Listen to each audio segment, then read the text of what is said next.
జయ శ్రీనివాస జయ వెంకటేశ వృషశైలనాథ శ్రీ పద్మనాభ వైకుంఠనాథ జయ విష్ణుతేజ రాజాధిరాజ కవ జయ జయ జయ దేవాదిదేవ జయ వాసుదేవ శ్రీరామచంద్ర జయ కల్కి రూప శౌరీశ మోహన జయ జయ జయ జయ జయ జయ. పూర్వభద్ర నక్షత్రము 4వ పాదము, ఉత్తరభద్ర నక్షత్రము 1 నుంచి 4 పాదాలు, తర్వాత రేవతి నక్షత్రము 1 నుంచి 4 పాదాలు కలిగిన వారిని మనం మీనరాశి కలిగిన వారిగా పరిగణనలోకి తీసుకుంటాము.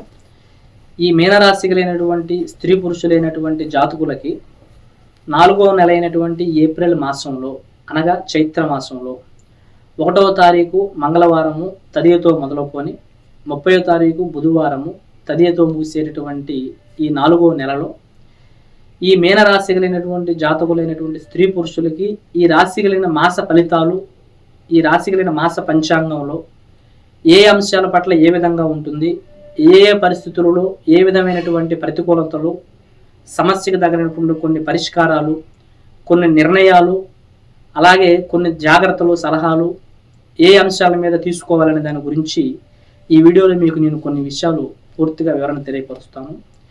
ఈ ఏప్రిల్ మాసం అనేది మనకి తెలుగువారి సంవత్సరంలో విశ్వసనామ సంవత్సరముగా మనకు ప్రారంభం అవుతుంది. కాబట్టి ఈ సంవత్సర కాలంలో మొదటి మాసమైనటువంటి ఏప్రిల్ నెల 1వ తారీఖు నుండి కూడా మీకు జరిగేటటువంటి కొన్ని ముఖ్యమైనటువంటి విషయాలలో ఈ సమయకాలం ముందు మీకు ఎక్కువగా ఈ మాసంలో మీ శ్రమకు తగినటువంటి ప్రతిఫలము మీకు అనుకూలంగా లేకపోవటము, మీ ఇంటి దగ్గర వాళ్ళు లేదంటే మీకు ఆఫీసులో దగ్గర వాళ్ళు, మీకు బంధువులు దగ్గర వాళ్ళతోనూ అన్ఎక్స్పెక్టెడ్గా మాట పెరిగి విభేదాలు, ఇబ్బందులు ఏర్పడటము, కొంత సందర్భాల్లో అసలుకి చిన్న చిన్న పరిచయాలు, చిన్న చిన్న తగువులు కాస్త పెరిగి పెద్దవిగా అయ్యి కొట్లాటలు, గొడవలు, స్టేషన్లు, కేసులు ఈ తరహా వరకు కూడా ఒక్కొక్కసారి ముఖ పరిచయం లేని వ్యక్తులతో కూడా విరోధాలు, ఇబ్బందులు ఎదురయ్యేటటువంటి ప్రమాదం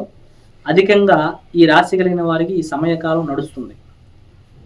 అంటే వీరికి మనం హెచ్చరిస్తున్న అంశం ఏమిటంటే, వీరికి ఎప్పుడైతే స్నేహభావాలు, తర్వాత అన్యోన్యతమైనటువంటి సంకల్పాలు, శత్రువులు మిత్రులుగా మారేటటువంటి విధానాలు తక్కువను, మిత్రులు శత్రువులుగా మారటము, అనవసరమైన గొడవలు, అనవసరమైన కేసులు, ఎక్కడో రోడ్డును పోయేవాడితో కూడా కొన్ని వాగ్వాదాలు, ఇబ్బందులు, మన ముఖం చూసిన వాళ్ళు కూడా మన అనుకునే వాళ్ళు కూడా మనకు వ్యతిరేకతగా మారి మనకు శత్రుత్వంగా మారేటటువంటి ప్రభావాలు అధికంగా ఉండటం వలన ఈ సమయకాలం అంతా కూడా మీరు వీలైనంత వరకు మీకు సంబంధం లేని సమస్యల మీద ఎవరో రమ్మన్నారు కదా అని వారికి ఏదో సహాయం చేద్దామని కాదు పోయి అనవసరమైన గొడవలు పెట్టుకునే పనులు చేసుకోవద్దు.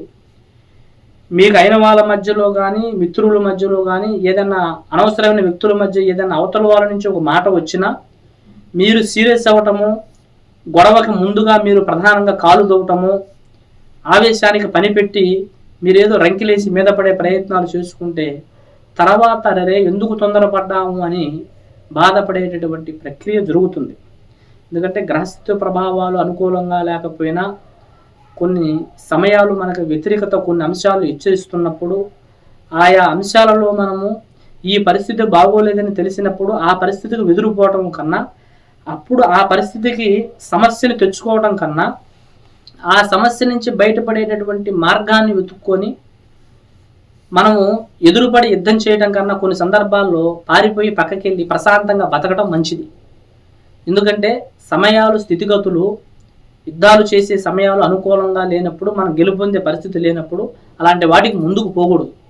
అది ఇంట్లో భార్యతోనైనా, అన్నదమ్ములతోనైనా, కుటుంబీకులతోనైనా, మిత్రుడితోనైనా, శత్రువుడితోనైనా ఇక్కడ ఎక్కడా కూడా సమయము, సందర్భము ఏది కూడా మనకి సమసూచికంగా కన్నా వ్యతిరేకతగా మనశ్శాంతి కోల్పోయే విధంగా ఉంటుంది. కాబట్టి అందులో జాగ్రత్తగా ఉండటం మంచిది.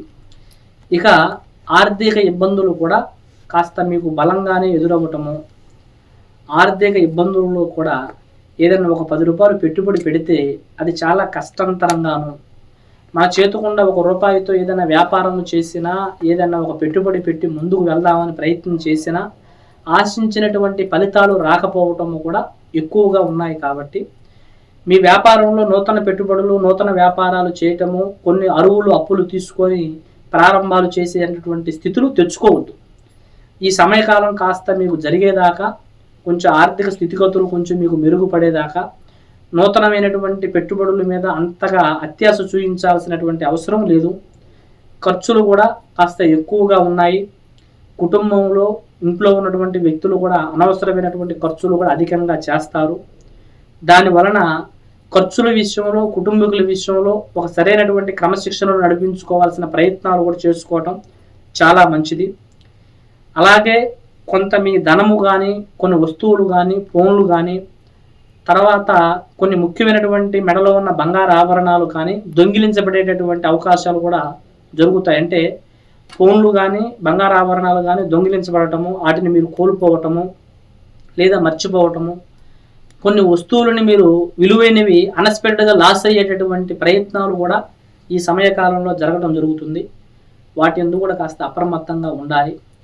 వాహన ప్రయాణాలలో, కారు మీద ప్రయాణాలలో ఈ 27వ తారీఖు అమావాస్య అనేది వస్తుంది. అంటే మీకు ఎగ్జాక్ట్గా 20 నుంచి 27 తారీఖు మధ్యలో ప్రయాణాలు మిమ్మల్ని కొన్ని కలవరపాటు పెట్టడము, ప్రమాదాల్లో పడేయటము, కొన్ని లేనిపోని ఇబ్బందులు తెచ్చి పెట్టడం జరుగుతాయి.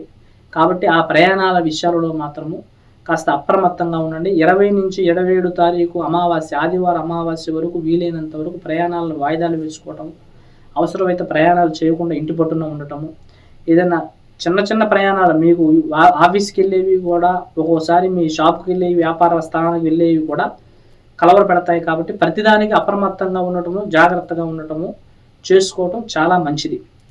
అదేవిధంగా కొంత మూలధనానికి సంబంధించి ఏదైతే మీకు పూర్వీకుల నుంచి రావాల్సినవి కానీ, కోర్టు సమస్యలకు సంబంధించినటువంటి ధనానికి సంబంధించి కొంత పొలంలోను, స్థలాలలోను, తర్వాత పాలివాళ్ళల్లో ఆస్తిపాస్తులకు సంబంధించినవి రావాల్సినవి ఏవైతే ఉన్నాయో అవి కాస్త పెండింగ్ పడేటటువంటి పరిస్థితులు, చేతి దాకా వస్తుందనుకున్నది దగ్గరకు వచ్చి ఆగిపోవటము, అలాగే ఉద్యోగాల్లో కొన్ని నూతన నిర్ణయాలు తీసుకోవాల్సిన పరిస్థితులు జరుగుతాయి. కానీ బదిలీలు చేయటము, ఆ ఉద్యోగం వదిలిపెట్టి వేరే ఉద్యోగాలలోకి వెళ్ళటము ఈ సమయకాలం చేయకూడదు. ఇంట్లో పిల్లలతో కానీ, భార్యాభర్తల పట్ల కానీ, కుటుంబంలో మీ వాళ్ళైనా కానీ ఒక మాట అంటే పడతారులే కదా అని చెప్పి దురుసుగా ప్రవర్తించే విధానాల వలన లేనిపోయిన సమస్యలు కొనుగోలు చేసుకుని అవతల వాళ్ళు ఏదో ఒకటి చేసుకోకూడదు చేసుకొని దానివల్ల మీరు సమస్యలు పడే ప్రమాదాలు ఎదురవుతాయి. కాబట్టి అటువంటి విషయాల్లో కూడా కాస్త అప్రమత్తంగా ఉండి ప్రతి ఒక్కరితో మాట్లాడే విధానం, కోపాన్ని కంట్రోల్లో పెట్టుకొని ఆలోచించి ఆచరణలో పెట్టుకొని మాట్లాడటం చాలా ప్రథమము. కాబట్టి కొంతమందికి స్త్రీలకు పురుషులతో ఉన్న పరిచయాలు కావచ్చు, పురుషులకి స్త్రీలతో ఉన్న పరిచయాలు కావచ్చు, అవి కూడా సమాజంలో మిమ్మల్ని నలుగురిలో దోషులుగా నిల్చోబెడటానికి, నవ్వులు పాలు చేయడానికి, అవమానాలు అపనిందలు పడటానికి కూడా చేస్తాయి. కాబట్టి కొంతమంది వ్యక్తిగత పరిచయాల్లో, పర్సనల్ సమస్యల్లో వాటికి లోన్ అవ్వటము, వాటి మీద ఎక్కువగా ఉద్రేకత, తొందరపడి వాళ్ళతో ఫోన్లో మాట్లాడి ఎలా పడితే అలాగా సమస్యలు పెంచుకొని దానివల్ల మీరు బాధపడే ప్రక్రియలు చేసుకోవటము, అటువంటి వాటికి దూరంగా ఉండటం మంచిది. ఇక శత్రువు ప్రభావాలు, సమస్యలు కొని తెచ్చేవాళ్ళు ఏ రూపానైనా మీకు ఎదురవ్వచ్చు. అటువంటి పరిస్థితులు జాగ్రత్తగా ఉండాలి. గృహములో విందు వినోదాలు, శుభ కార్యక్రమాలు, పెళ్లిళ్ళు, శుభప్రదమైనటువంటి అంశాలలో మాత్రము కొన్ని ప్రయత్నాలు చేస్తారు. కానీ కొన్ని నత్తనడకగా జరుగుతూ అవుతుందా కాదా, జరుగుతుందా లేదా అన్నట్టుగా ముందుకు వెళ్తుంది.